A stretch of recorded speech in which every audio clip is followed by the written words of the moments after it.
Assalamualaikum warahmatullahi wabarakatuh. Sudah ke Anda menanam hari ini? Ingat, menanamnya secara organik.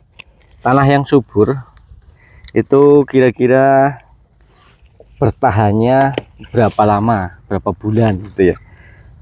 Nutrisinya itu habis berapa bulan. Tanah yang subur. Pada dasarnya tanah itu subur selamanya. Subur selamanya, apalagi di negara kita Indonesia itu mengalami 2 musim saja.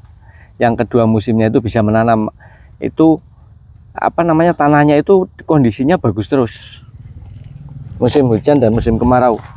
Di musim kemarau banyak tanaman kering, mati layu, tumbang, kemudian diurai oleh jamur, oleh cacing, oleh bakteri. Nanti di musim penghujan udah siap untuk ditanami. Seperti itu. Jadi di Indonesia itu muter. Nah, ketika sudah berjalan seperti itu, tanah itu udah subur terus. Karena sambung menyambung terus. Nah, kalau kita menanam ya secara organik, kan bukan alam yang bekerja, kita juga ikut bekerja. Di samping alam bekerja, kita juga ikut bekerja. Nah, kewajiban kita adalah memasukkan bahan organik ke dalam tanah. Kenapa? Karena yang menyuburkan tanah itu adalah bahan organik. Bahan bakunya adalah bahan organik yang berasal dari tanaman dan hewan. Yang dari tanaman itu apa ya? Kayak gini, daun-daun kering, daun-daun tua, sisa panen ya. Kemudian kalau dari hewan ya kotoran hewan,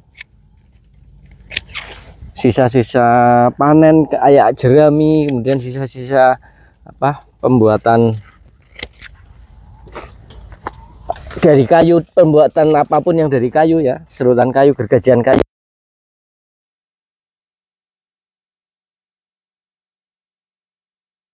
saja. Nah, tetapi kalau kita masukkan bahan mentah seperti itu, bahan organik tapi yang masih mentah seperti itu membutuhkan proses. Karena kita itu kan menanam ya, jadi kita yang mengelola ibaratnya. Ya, bahan-bahan organik tadi kita komposkan dulu. Karena bahan organik yang paling bagus untuk dimasukkan ke dalam tanah adalah kompos. Kompos adalah penguraian bahan organik tadi. Bahan organik diurai oleh jamur, oleh mikroba, sehingga menjadi kompos, masukkan ke dalam tanah. Bahan organik yang mentah kita masukkan ke dalam tanah, nanti di tanah juga akan diproses menjadi kompos. Seperti itu.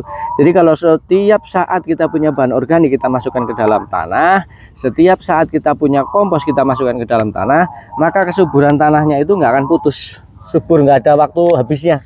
Jadi subur terus. Jadi tanah ini subur terus gitu.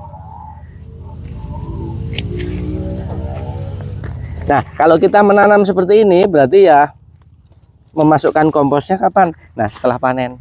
Ini setelah kita panen, nanti kita tambahkan kompos, aduk-aduk dikit, baru bisa ditanami. Seperti itu.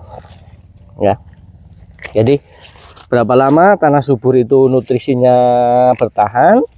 Kesuburannya bertahan, tidak terbatas jawabannya. Terus menerus, dengan catatan kita juga terus menerus memasukkan bahan organik ke dalam tanah yang berupa kompos. Demikian, kita lanjut panen lagi.